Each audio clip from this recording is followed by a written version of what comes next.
I'm Mary Apofia from Kenya and you're listening to Youth Ag Summit Radio from Canberra, Australia. Innovation took centre stage on day 3 of the Youth Ag Summit as delegates hit the road on a trip to the CSIRO Ginninderra Field Research Station near Canberra. 4 stations at the farm introduced delegates to a range of research and technology, including wheat breeding, integrated weed management, precision agriculture and animal welfare.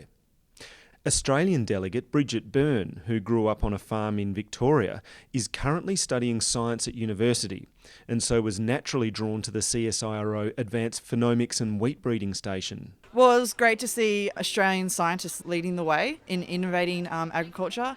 And we heard from one of the scientists, Richard, and he said the way that they're developing their technologies is they're trying to think the way a farmer thinks. And so it's great to know that scientists are trying to implement technologies that farmers can use and can understand to improve the way they produce food.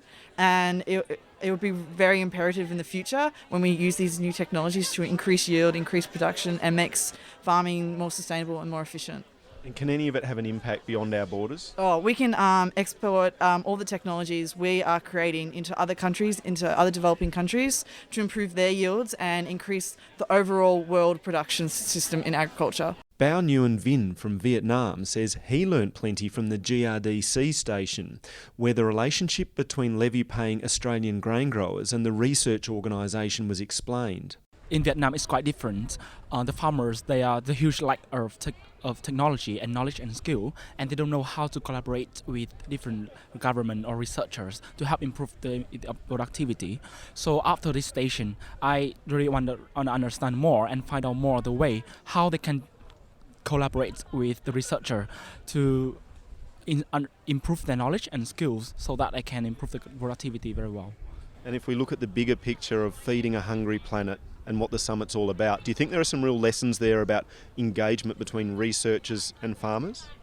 Yeah, I bring the lesson like it is very important if the farmers can collaborate with the researcher, because we cannot do it alone. And if with the advanced research and technology, we can help improve the productivity a lot. So it's all about innovation and technology, and I really hope to bring that to Vietnam and to help the farmers and to make the Vietnam agriculture better.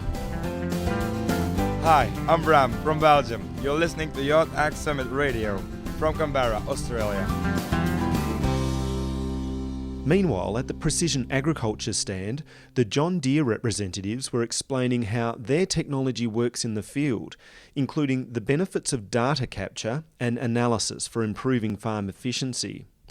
Rodrigo Shuzak works in Uruguay as an agronomist with a particular focus on precision agriculture, and he is convinced the area will play a big role in pushing agriculture to the next level. Precision agriculture is many things, but the goal of this technology is to make each hectare the best the more efficient and profitable as possible. So there are many research that show how this kind of technology reduce input use, so less fertilizer, less fuel. So it's clearly a reduction of costs. And there is also a lot of potential in increasing yields. Am I reading it right to think that you are saying that precision agriculture does have an important role to play in feeding a hungry planet? Yes, I do, definitely. I think it's one of the biggest thing to come in the future. There's a lot of research in this in the US. I didn't know that it was so advanced in Australia as well. And in Argentina, they are very advanced in this as well. There are a lot of investments in Brazil in this area as well. So developing countries are also really interested in these technologies, not just developed countries. The final stop on the farm was in the shearing shed, where Meat and Livestock Australia explained to delegates where Australia is at with livestock identification and animal welfare.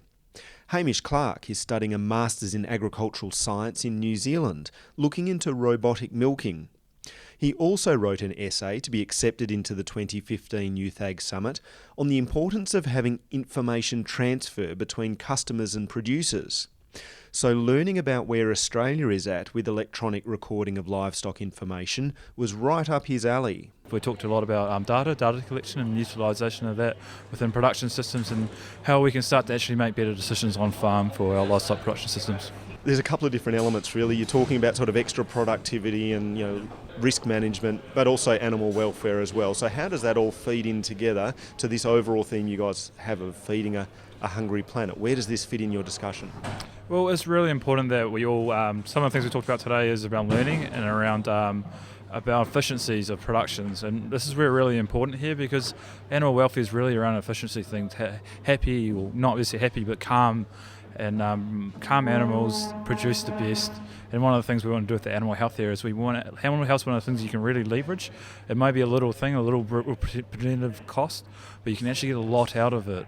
It's a really, really big lever that when it goes wrong, it costs a lot of money and we lose a lot of productivity. So getting it right and keeping it right is really, really important going forward to feeding the world and feeding this hungry planet. Delegates will switch their focus from innovation to leadership for the morning of Day 4 before the summit declaration is finalised and 2 delegates are nominated to present it to the UN in Rome this October. Before they get to the serious tasks of the final day though, delegates will tonight attend the U-Farm Awards dinner in Canberra. This is David Cousins reporting from the Youth Ag Summit.